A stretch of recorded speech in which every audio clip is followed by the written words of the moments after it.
Assalamu alaikum wa rahmatullahi wa barakatuh. Ripino Islam. Androany antsika dia 20 ny volana février taona 2025. Izay mifanaraka tsara amin'ny 27 ny volana Sha'ban 1446. Noho izany, araka ny fomba amam-panao izay nampianary ny mpaminany sallallahu alaihi wasallama, dia tokony hijery volana ny mpino Islam rehetra manerana an'izao tontolo izao. Ka raha mahita an'izany volana izany, na misy ihany koa iray amin'ireo firenena islamika mahita an'izany volana izany, dia miroso avy hatrany ao anatin'ny fifehezana isika rahampitso asabotsy insha Allah. Miteny mpaminany sallallahu alaihi wasallam amin'ny hadisy mari-politra manao hoe: sumu li ru'yatihi wa aftiru li ru'yatihi fa in ghumia alaikum fa akmilu iddata Sha'ban 30 yawman. Izay midika manao hoe mifeheza ianareo ho mpaminany raha ohatra ka mahita ilay tsinam-bolana Ramadan. Ary mamaha ihany koa ianareo, izany hoe farano ny fifehezanareo raha mahita ilay tsinam-bolana amin'ny volana Shawwal. Fa raha ohatra kosa sendra takona noho ny toetrandro, mety hoe oram-be na zavona na ihany koa rahona izany tsinam-bolana izany ka takona, dia fenoy 30 andro ny volana Sha'ban. Izany dia mazava tsara ny zavatra voalaza ny mpaminany sallallahu alaihi wasallam. Ka androany antsika mijery volana insha Allah. Ary eto Madagasikara sy maneran-tany matetika dia somary misy tsy fitovizan-kevitra eo amin'ireo manam-pahaizana. Ka amin'ity androany ity hazavaintsika tsotra dia anjaranao no misafidy. Samy mety avokoa na miandry fahitana volana eto an-toerana eto Madagasikara izany, na ihany koa manaraka ny firenena islamika anankiray rehefa mahita an'izany volana izany. Fa ny sunna dia tsy maintsy mijery an'izany volana izany. Ka antsika eto Madagasikara dia mijery ary mihaino ihany koa ny vaovao izay any ivelany. Ka raha misy iray amin'ireo firenena islamika nahita, dia efa miroso amin'izany Ramadan izany tsika rahampitso. Satria tadidio tsara rehefa nahita ny firenena anankiray, dia midika izany fa efa nivoaka ny volana ary efa miditra ny volana Ramadan.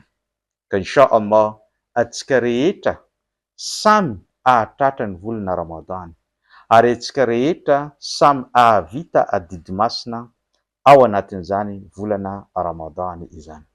Saingy afatra tiako ampitaina amin'ny rehetra, aoka ny fifamaliana, aoka ny fifanenjehana, aoka ny fitenenina hoe ilay manaraka Arabia Saodita marina ary ilay manaraka eto an-tanàna diso. Na ny mifanohitra an'izany hoe ny manaraka ny Arabia Saodita diso fa ny manaraka eto an-tanàna dia marina. Elao izany ady hevitra izany satria samy mety avokoa izy io araka ny voalazan'ireo manam-pahaizana. Ka izay maharesy lahatra anao ihany no arao, satria ny manam-pahaizana rehefa tsy nitovy hevitra dia famindram-po no omeny Allah amintsika izany mba hahafahanao misafidy izay maharesy lahatra anao sy izay mora ary ankafizinao amin'izay fotoana izay.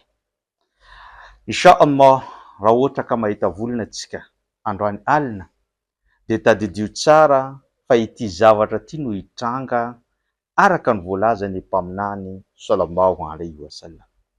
Hadisy izay notanteriny Abu Huraira radiyallahu anhu, izay niteny manao hoe: idha kana awwal laylatin min shahr Ramadan, rehefa tonga ozy izy ny alina voalohany amin'ny volana Ramadan, amin'ny Islamo dia ny alina mialoha lalana ny atoandro. Midika izany, raha mahita volana androany zoma dia efa miditra androany alina ny alina voalohany ny volana Ramadany, na dia hoe rahampitso asabotsy antsika vao manomboka mifehy. Ka raha hita androany ny volana dia zao ny zavatra hitranga, tenenin'ny mpaminany hoe rehefa tonga ny alina voalohany amin'ny volana Ramadany dia inona zavatra mandalo?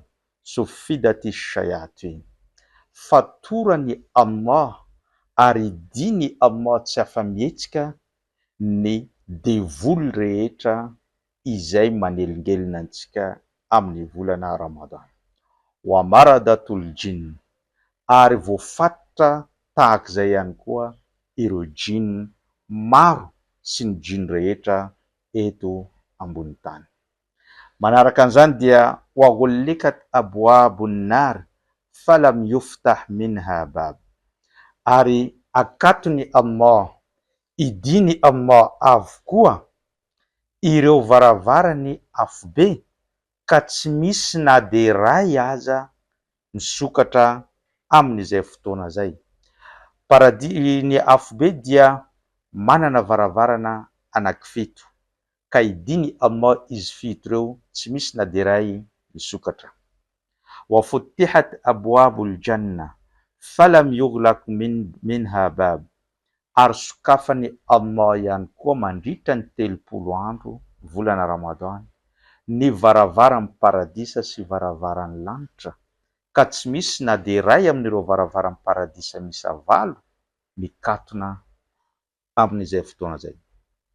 Tsy vitan'izay ihany, wa yunadi munadin fi kulli layla, ary misy andiana anjely miantsoantso isaky ny elakelatrano, isaky ny alina amin'ny volana Ramadany, dia miteny izy manao hoe ya baghi al khair aqbil wa ya baghi al shar aqsir. O ianareo mpanao asa soa, o ianareo izay mankaty an'izany fanaovana asa soa izany, midira, mitongava, miezà, fa efa tonga izany fotoana hanaovana an'izany asa soa izany. Ary miantso ihany koa izy ho an'ireo olona mpanota, ho an'ireo mpanao ny tsy rariny, ho an'ireo mpanao ny tsindry azo lena ny tenany sy mpanao ratsy eo amin'ny fiainany, dia ny teny izy hoe aqsir, okizay ajanono ny fahazaran-dratsy izay nahazatra anao talohan'ny volana Ramadany, satria volana Ramadany dia occasion lehibe hanovanao ny fiainanao, ary occasion lehibe fangoronana ireo asa soa maro samihafa, ary occasion lehibe mba ahazoantsika ihany koa ny paradisany Allah subhanahu wa ta'ala.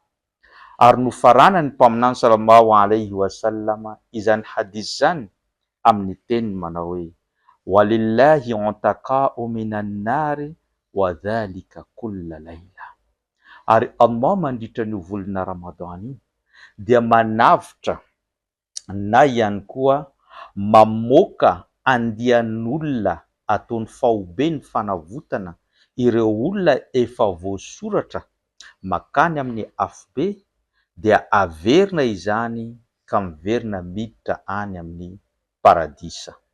Ary izany zavatra izany dia mitranga isaky ny alina amin'ny volana Ramadany. Ka raha androany zoma efa alina voalohany amin'ny Ramadany, dia izay olona efa nametraka finiavana tsara, izay olona efa vonona hiatrika ny Ramadany, vonona hanao tsara, hamaky Qur'any, hanao sadaka, hanao asa fanompoana rehetra, hanao tarawih, tahajjud, hanao dua, hanao ny rehetrarehetra, dia efa mety misy olona amin'ity alina ity, insha Allah tsika ho tafiditra ao anatin'izany, dia efa mety misy olona ho voarakitra na voasoratra amin'ny listra hoe miala ao anatin'ny afobe makany amin'ny paradisa.